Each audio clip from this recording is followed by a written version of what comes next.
Hey, I bet you weren't expecting to see me here today, but there is something I really have to talk about with you guys. So, I'm doing this new thing called the Birdometer, which is basically my ratings of games or whatever. I know I don't normally do game ratings and I normally play games mindlessly, but I really need to talk about Devil May Cry 2. Maybe next week I'll do the first Devil May Cry, but Devil May Cry 2 scarred me so much that I legitimately felt like I had to do a freaking video on it. I'm expressing my thoughts and feelings. Full disclaimer though, I know that Devil May Cry 2 went through developmental hell and the game was rushed. A lot of things were changed apparently. I don't know the full scope of it, but I am here to talk about how the game has aged, and boy howdy, it didn't age very well, let me tell you that. So, my first complaint, the game was too easy. The game was way too easy. Basically, you could just hold in X, or for PlayStation users, you could hold in square to basically kill every bad guy. Especially with Dante. With Lucia, you would have to like jump to do it. But with Dante, it was like, yeah, here's a boss fight. Stay away from him, hold in X, kill him. Well, the only exception for me, at least, I'm not sure about everyone else because I'm sure there was a tick, but there was this chopper, this demon helicopter thing that was kind of cooking me for real, for real. It was cooking my ass and I didn't know what to do with it. So I kind of raged. Like those were probably one of my biggest rage gaming moments, and it was not fun. It wasn't fun. There is something that Devil May Cry 2 does better than Devil May Cry 1, and that is the fact that bosses aren't repeated. Dante actually kills his bosses. Lucia actually kills her bosses. Like I I'm not sure if I remember correctly, but Lucia had different bosses from Dante, which I did personally find very cool. Like she didn't fight Argosax, she fought Arius again. Oh, and there's a lot I have to say about Arius. Oh my god, boy, Arius is a gem, a diamond in the rough. He is something different. But yeah, Lucia was basically fighting like this ugly octopus. I don't know what version of Arius that was, but damn, that guy was ugly. He was ugly as heck. My second problem, well, another major problem, aside from the gameplay, and oh, I forgot to mention the map. Tell me, how do you mess up a map? Like, honestly speaking, especially if you've done it with Devil May Cry 1, and then you just give us like this blank page with like nothing on it. I I can't tell you how many times I got lost in Devil May Cry 2. Like, I actually just got lost. This is coming from someone. I was excited. I didn't read anything online about the Devil May Cries. I didn't know. Excuse me. I didn't know Devil May Cry 2 was gonna be as bad as it was. I just knew. I fell in love with the franchise when I first played Devil May Cry 3 as a kid. And then I played Devil May Cry 4 and of course Devil May Cry 5 in 2019. So you could call me a poser because I never played like Devil May Cry 1 and 2. But this is one of my favorite game series of all time. And it was from Capcom, which in a way it kind of introduced me to Capcom because I ended up playing games like Resident Evil, and while Street Fighter was more prevalent in my life because I got to play Street Fighter before Devil May Cry, I just like Devil May Cry more. And in Marvel vs. Capcom, I'd always choose Dante. So like, yeah, I didn't know anything about Devil May Cry 1 or 2. I never played it before in my life, so I was like, okay, let's give it a shot. And the beauty of it is, the next game I have to play is Devil May Cry 3. I don't have much memories of it, and as a kid, I never finished it because that game is hard as hell. I like probably got to a part where I got stuck and just never picked it up again, but I loved it. I just never finished it. When I had an Xbox 360, I got Devil May Cry 4, and that was the first Devil May Cry game I finished. And I loved it despite having to play as Dante and fight the same bosses, but Dante was obviously the best part of that game. Aside from that, we're not talking about Devil May Cry 4, we are still talking about Devil May Cry 2. I don't know why I'm going on a rant. I could also go on a rant on the fact that I never played DMC Devil May Cry. I probably will on the channel. Maybe it's not as bad as everyone says it is, but I've never wanted to touch the game because of what I heard about it. But let's continue with Devil May Cry 2. So the story starts off with Dante basically, you know, coming in, and he's kind of different. Like, he's more serious and whatever. And ooh, the voice acting. The voice acting freaking kills me. The voice acting and the story. Like, everything's too serious. Like, Devil May Cry 1 wasn't a saint when it came to voice acting. The voice acting in Devil May Cry 1 was subpar at best. But Devil May Cry 2, it's way worse. Just listen to this. Oh, we're fighting this idiot. For a defect, you show promise. But did you really think you could deceive me? Have you come back to me, Kai? I'm Lucia. Oh my god. Don't call me Kai. Yeah, sure, Why lady. did you come here? Let me guess. You seek my death. Oh, Die! lose my sanity, I guess. I don't even know, bro. Kill me! Kill me! That man is going to bring me the Arcana shortly. Oh my god. Will live to see that. Yeah!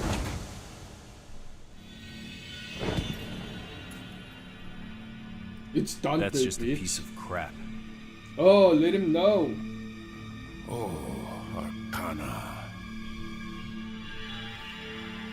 Here's another 3 for you. Why are we giving all? No! No! Why? How could you do this, Dante? Oh, the vibrations in Crap my like controller. that doesn't interest the me. Power. But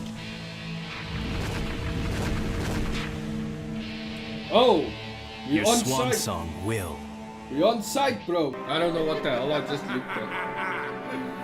Now, I'll absorb his power. Bro, that face and that voice doesn't an work. all-powerful immortal. What the fuck is up with bro's voice? Oh my god.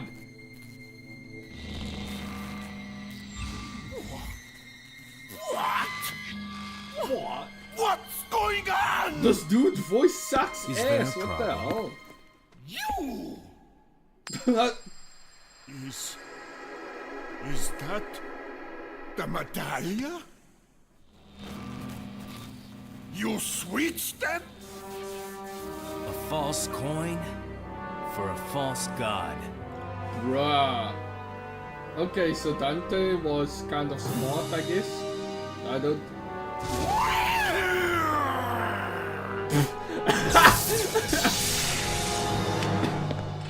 Showtime.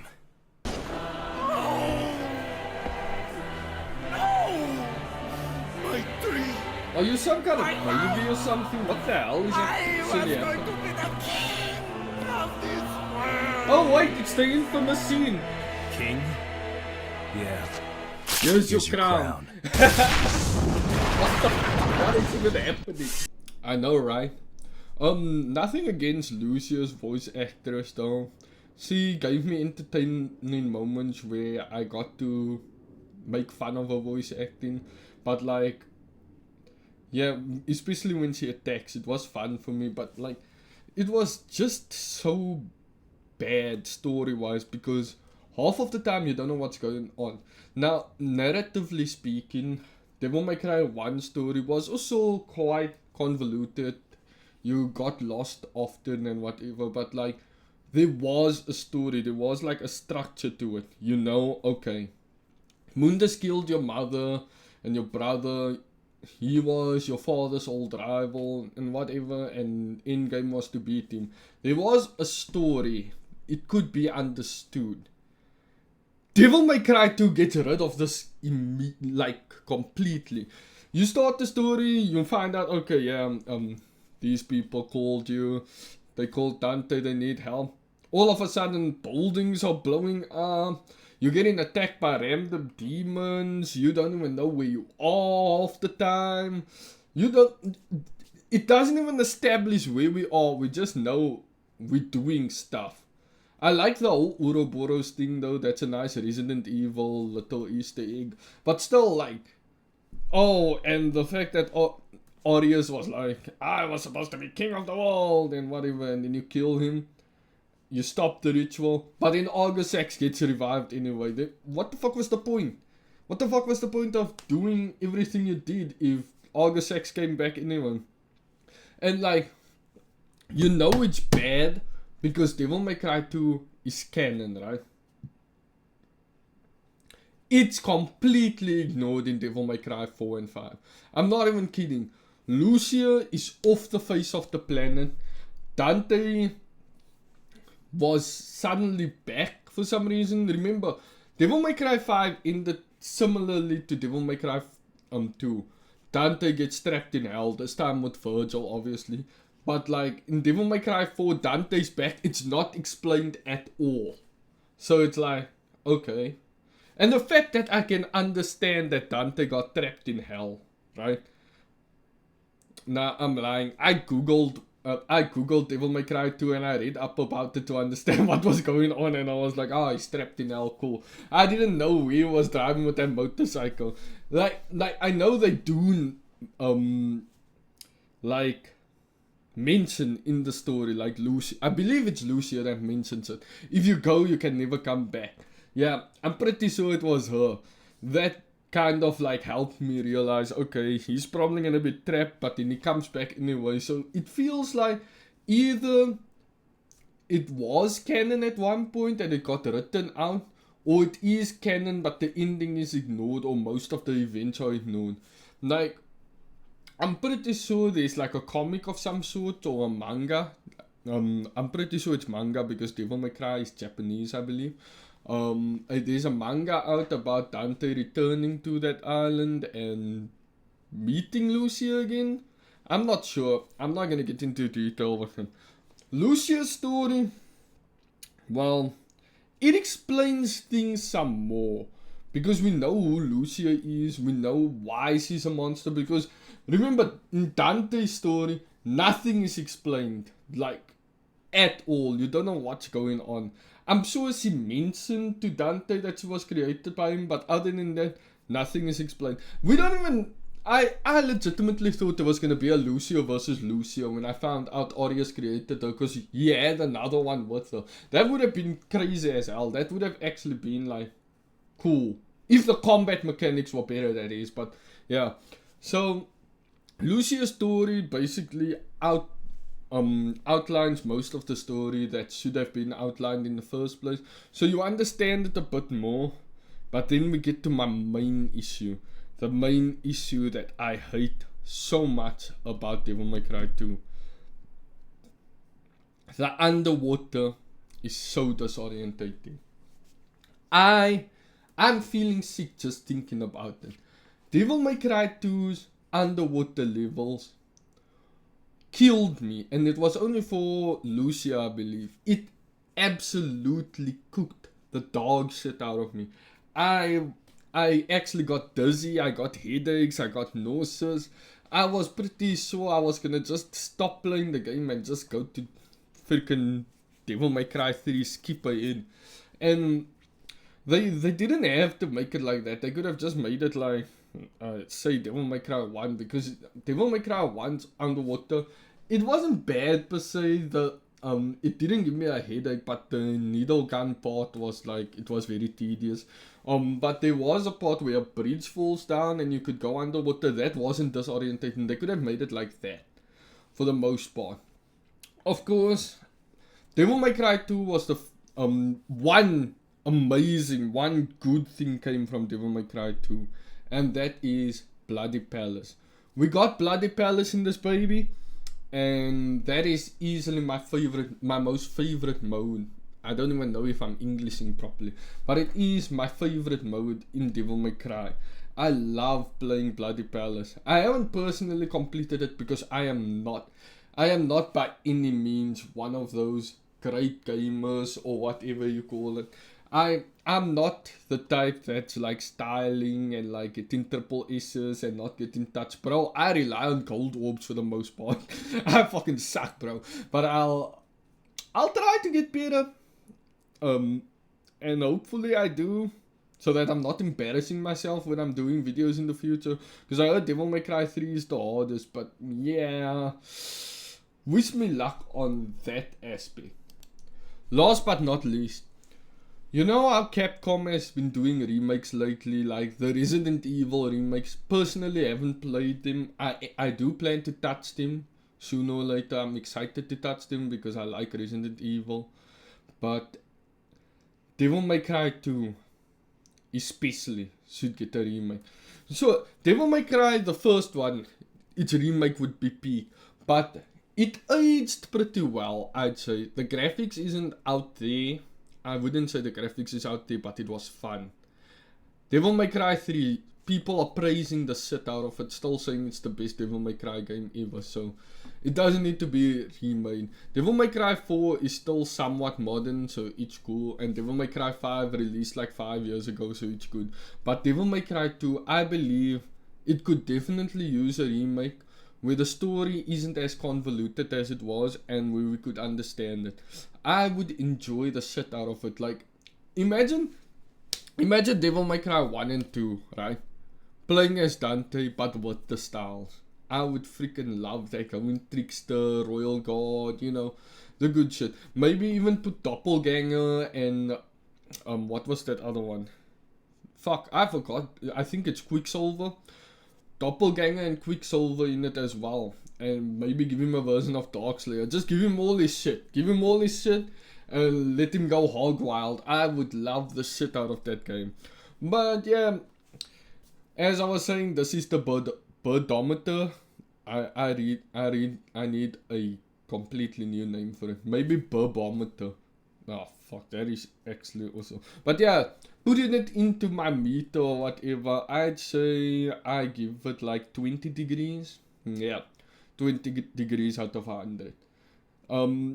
Because I don't know if I'm being nice by giving it a 20. Maybe it needs a 15 or a 10, but I did still enjoy the game. There were like some funny moments, some enjoyable moments, and actually gave us Bloody Palace, so I'm giving it 30 degrees.